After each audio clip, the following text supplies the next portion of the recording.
आपका Vidisha MT news में। अब देखते दिन भर की खास खबरें। 2 दिन पूर्व पुलिस को चकमा देकर हथकड़ी सहित भागा पॉक्सो एक्ट का आरोपी हुआ गिरफ्तार। एडिशनल एसपी ने दी जानकारी।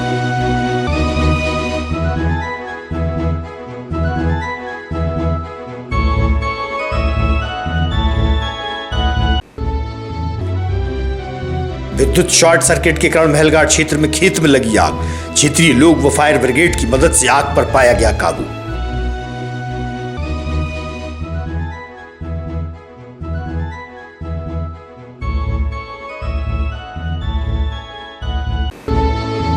और 1 मई से 76 ग्रामीण क्षेत्रों में दौड़ेंगी बसें। ग्रामीण बस परियोजना के अंतर्गत गांव-गांव चलेंगी बसें। ग्रामीणों को होगा आवागमन में फायदा।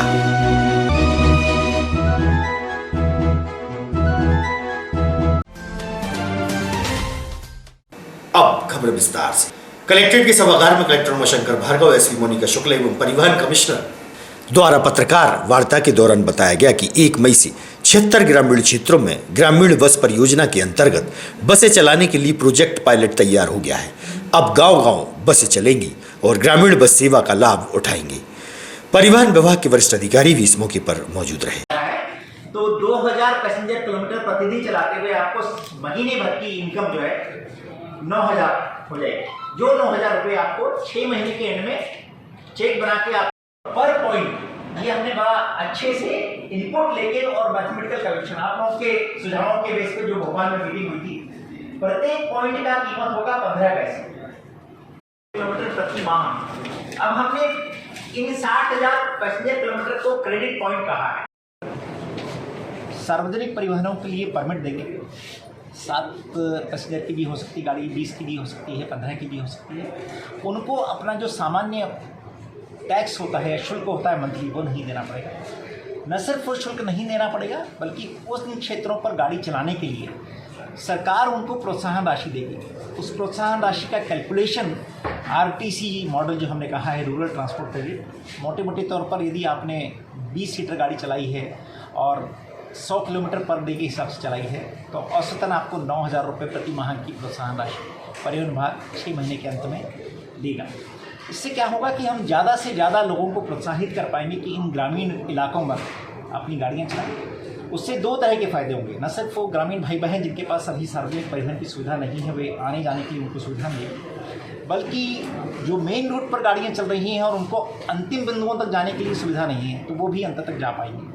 इससे दूसरे जो इकोनॉमिकल पॉइंट हैं उनमें भी ग्रोथ होगी। यदि मंडी का सामान अब गाँव 76 वो रूट्स परिवहन विभाग ने बनाए हैं जहाँ पर आवागमन के साधन नहीं है।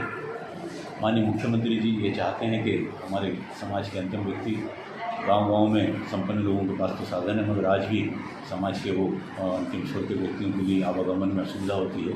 उनको सुविधा मिले, उनके घर तक भी बस चले, इसलिए ये पायलट प्रोजेक्ट जो मध्य प्रदेश में माननीय मुख्यमंत्री जी ने बनाया है, अद्भुत और शानदार ये पायलट प्रोजेक्ट है, जिसमें जो ट्रांसपोर्टर्स वर्तमान में जिनकी गाड़ियाँ चल रही हैं वो भी प्रभावित नहीं हो रहे और सुविधा अंतिम व्यक्ति तक पहुँच रही है। जो भी वाहन इन 76 रूटों पर चलाएंगे उनको आर्थिक रूप से भी सरकार मदद कर रही है। बहुत धन्यवाद देता हूँ माननीय मुख्यमंत्री जी को, माननीय गोविंद सिंह जी को, परिवहन मंत्री जी को, जिन्होंने इस शानदार प्रोजेक्ट को बनाया है और विदिशा जिले में 1 मई से इस प्रोजेक्ट को लागू करने जा रहे हैं। 1 मई से हमारे जो है ग्रामीण वासियों को यहाँ सुविधा मिलेगी, वहीं नए लोगों को भी रोज़गार मिलेगा। इन 76 रूट्स पर जो हमारे जहाँ बस स्टॉप बनेंगे वहाँ नए रोज़गार के साधन बनेंगे। वहाँ पान की दुकान, चाय की दुकान, किराने की दुकान, छोटी छोटी दुकानें बनेंगी। हमारे ग्रामीण क्षेत्र में जो लोग ग्रामीण उद्योग जो चला रहे हैं उनको सुविधा मिलेगी। वो जो है वहाँ से अपना परिवहन करके सामान शहर में ला सकते हैं। छोटे जो किसान सब्जी लगाते हैं उनकी सब्जी मंडी पर समय पे आ जाएगी, समय पर उनको मेन रूट पर बस मिल जाएगी। ये बड़ा काम एक माननीय मुख्यमंत्री जी ने किया है, उसके लिए मैं धन्यवाद देता हूँ। सबका साथ, सबका विकास और सबका विश्वास, ये इस योजना में मूल रूप से दिख रहा है। इसमें बड़े ट्रांसपोर्टर भी प्रभावित नहीं हो रहे और छोटे लोगों को रोजगार मिल रहा है।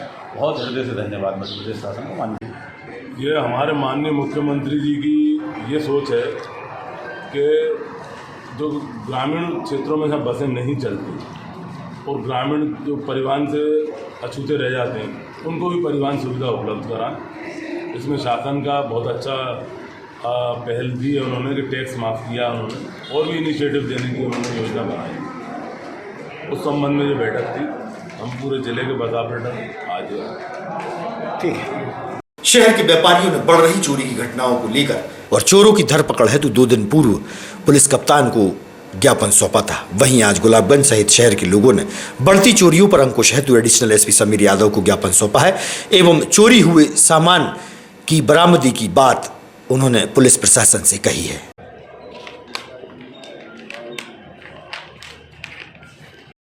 यहाँ अपने आर्यन बिहार में 1 अप्रैल को श्री शंकर लाल जी कुरेले के यहाँ दिन दहाड़े दोपहर को 2 बजे कुछ चोरी हो गई अच्छी खासी। घर पर उस टाइम पे कोई था नहीं, तो एक बच्ची थी तो वो भी बाजार चली गई थी, तो वो दोपहर को 2 बजे करीब घर में घुसे। व्यक्तिगत चोरी की शिकायत करने आए कि शहर में जो लगातार चोरी हो रही है उसके बारे में शिकायत करने आए? और वैसे तो व्यक्तिगत ही आए, लेकिन अपन को पूरे शहर से भी अपन को थोड़ा होना चाहिए, पुलिस प्रशासन की व्यवस्था तो पूरे शहर में होना चाहिए, लेकिन व्यक्तिगत अपन ये है कि समाज की तरफ से आए हैं समाज के लोग, तो शंकर भैया।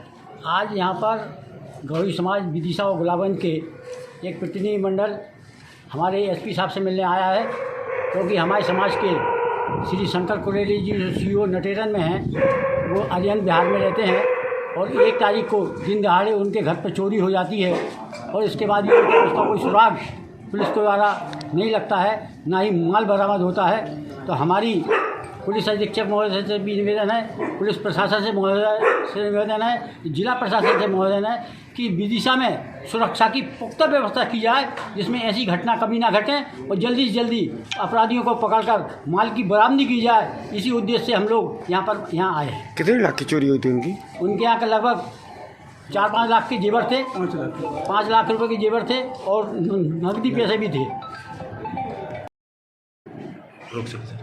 इस तरह की जो घटनाएं होती हैं, पुलिस उसके लिए पूरी तरह से मुस्तैद रहती है। अभी जो चोरी की कुछ घटनाएं हुई हैं उसके लिए भी हमने अलग अलग टीम लगा के रखी हैं। बहुत जल्दी हमें सफलता मिलेगी और न केवल चोरों को पकड़ेंगे बल्कि उनसे माल भी बरामद करेंगे। विगत 2 दिन पूर्व एक गंभीर मामले में आरोपी पुलिस अभिरक्षा से हथकड़ी सहित फरार हो गया था। पुलिस द्वारा उसे गरोठा ग्राम से गिरफ्तार कर लिया गया है, एडिशनल एसपी द्वारा जानकारी दी गई है। पुलिस अभिरक्षा से एक व्यक्ति जो फरार हुआ था, वो एक गंभीर मामले में हमारा आरोपी था। उसको पुलिस ने तत्परता से कार्रवाई करते हुए कल गिरफ्तार कर लिया है और उसमें पुलिस ने प्रकरण भी पंजीबद्ध किया था। तो अब दोनों मामलों में उसके विरुद्ध वैधानिक कार्रवाई की जाएगी। महलघाट के पास गेहूं के खेत में बिजली के शॉर्ट सर्किट के कारण आग लग जाने से आसपास अफरा तफरी का माहौल व्याप्त हो गया था। आग लगने से भयभीत हुए क्षेत्रीय लोगों ने जैसे तैसे आग बुझाने का प्रयास किया और उस पर काबू भी किया। वहीं लगभग 15 मिनट बाद मौके पर फायर ब्रिगेड पहुंची और आग पर काबू किया गया। लगभग 2 बीघा खेत में आग लग गई थी। वहीं आसपास में भी खेत में फसल खड़ी हुई थी और बड़ी घटना भी हो सकती थी, लेकिन समय पर आग पर काबू पा लिया गया।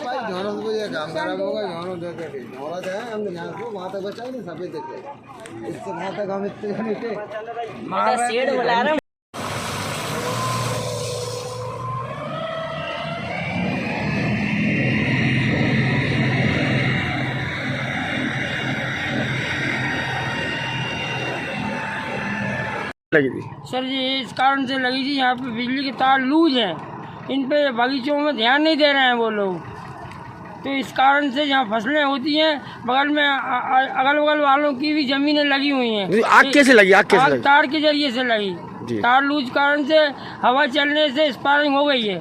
क्या कार्य? चालक हार्वेस्टर चालक। आज आग कहाँ पर लगी थी? पीकर ये थी कि खाली फसल में लगी थी। कहाँ पर? ये मेलघाट रोड पे। किस तरीके से काबू पाया गया? अपने का देखिए अपने का फोन आया, जैसे तुरंत रवाना हुए और आगे आन के काबू कर। कितना नुकसान हुआ, कुछ फायदा है? ये जानकारी तो यही लिखवाएंगे साहब। कहाँ रहते हैं आप? मैं यहाँ पे कैलेंडर का निवासी हूँ। ये जमीन कहाँ पर है, क्या हुआ था यहाँ पर? इसमें ये जो वायर गए इससे शॉर्ट सर्किट होने के कारण आग लग गई, बट समय पे फायर ब्रिगेड के आने के कारण ऐसा कोई बड़ा नुकसान या हानि नहीं हुई। फायर ब्रिगेड नहीं आई तो उसके पहले अपन किस तरीके से काबू पा रहे थे? उसके पहले अपन लोग जो फावड़ा होता है और पानी देके जो पाइप से उससे, बट उससे कुछ काबू ऐसा हो नहीं पाया। बस ये है कि ये लोग काफ़ी जल्दी समय पे केवल 5 मिनट में आ गए। पीतल मिल क्षेत्र में शराब दुकान खुलने से क्षेत्रीय महिलाओं द्वारा कई दिनों से नाराजगी जाहिर की जा रही है और धरना प्रदर्शन जारी है। शराब दुकान के सामने ही महिलाएं धरना प्रदर्शन कर रही हैं। इस दौरान देखने में आया कि महिलाओं से झड़प हो गई। धरने पर बैठी महिलाओं द्वारा बाहर से आई महिलाओं की आंखों में मिर्ची डालने की कोशिश की गई, वहीं मारपीट भी की गई। सूचना उपरांत मौके पर पहुंची पुलिस और स्थिति पर काबू किया गया। पीतल मिल क्षेत्र में शराब दुकान खुलने का विरोध कई दिनों से चल रहा है।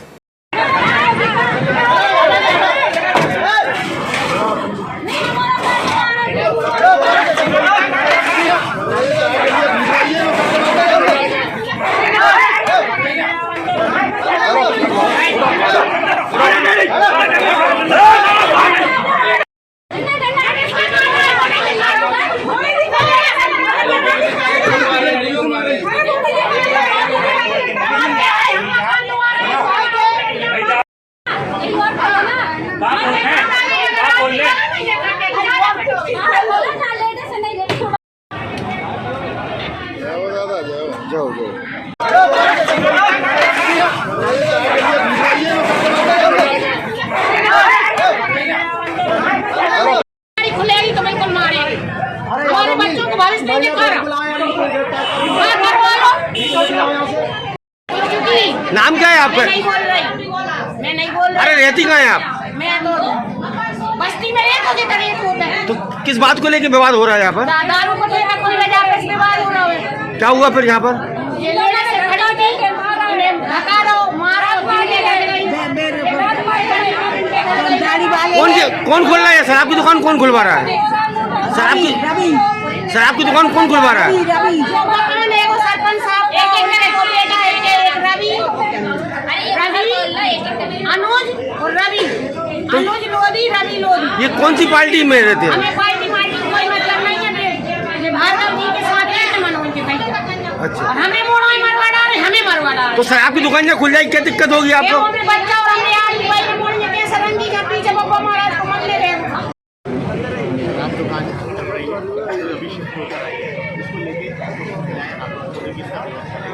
इसमें महिलाओं को समझाई दी गई है कि अगर उनको किसी प्रकार का विरोध है तो वैधानिक तरीके से और जो संवैधानिक तरीका है उस तरीके से अपनी बात प्रशासन को रख सकते हैं और निश्चित रूप से उन्होंने तो मिर्ची भी मारी हैं और मारपीट भी की है। हाँ, ये देखिए यार, इसकी जाँच कराते हैं, उसके हिसाब से वैधानिक कार्रवाई करेंगे। तो सर ये दुकान हटाई जाएगी? ये प्रश्न। नवरात्र पर्व के चलते सप्तमी के दिन सिद्धिदात्री माता मंदिर में महाआरती का आयोजन हुआ। बड़ी संख्या में धर्ममय वातावरण में महिलाओं और पुरुषों ने महाआरती में शामिल होकर धर्म का लाभ लिया। मां के दरबार में भक्त और श्रद्धालु मां की भक्ति में लीन हैं।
अखिल भारतीय भिक्षु महासंघ के तत्वाधान में संभाग स्तरीय लोक शांति प्रशिक्षण महाशिविर का आयोजन डॉक्टर अंबेडकर भवन रंगियापुरा क्षेत्र में संपन्न हुआ। सामने शिविर लगा रहे हैं बुद्ध सोसाइटी का, वहाँ हम बनते संघ हैं, अखिल भारतीय भिक्षु महासंघ की तरफ से हम लगा रहे हैं। हमारे राष्ट्रीय अध्यक्ष हैं आनंद बनते जी, ये राष्ट्रीय अध्यक्ष हैं। हमारा कार्यक्रम 15 दिन का है, चल रहा है। 14 अप्रैल को हमारा कार्यक्रम समाप्त हो जाएगा। क्या क्या कार्यक्रम करते हैं? हम शिविर करते हैं, पाठन प्रवचन करते हैं, तो भगवान बुद्ध की कथा सुनाते हैं, वंदना करते हैं, प्रवचन पाठ करते हैं और हम इनको सुनाते हैं और दीक्षा भी देते हैं। ये और सामने भी बनाते हैं। कितने लोग आए? हम अभी 4-5 जने हैं और दो तीन वो हैं सामने। क्या क्या टाइम रखा है आपने? टाइम रखा है हमने सुबह 7 बजे से और 11 बजे तक, 10 बजे तक, और शाम को भी हम वही 8-7 बजे से 10 बजे तक। यहाँ अंबेडकर भवन में अखिल भारतीय भिक्षु महासंघ के कार्यक्रम का आयोजन चल रहा है, जिसमें सभी मध्य प्रदेश से और अपने बाहर जिलों से भिक्षु महासंघ के पदाधिकारी आएंगे और ये अंबेडकर भवन में कार्यक्रम चलता रहेगा। और कुछ समय पहले जब बंदे जी यहाँ नहीं पहुँचे थे तो ये अंबेडकर भवन की स्थिति बहुत ही घटिया थी।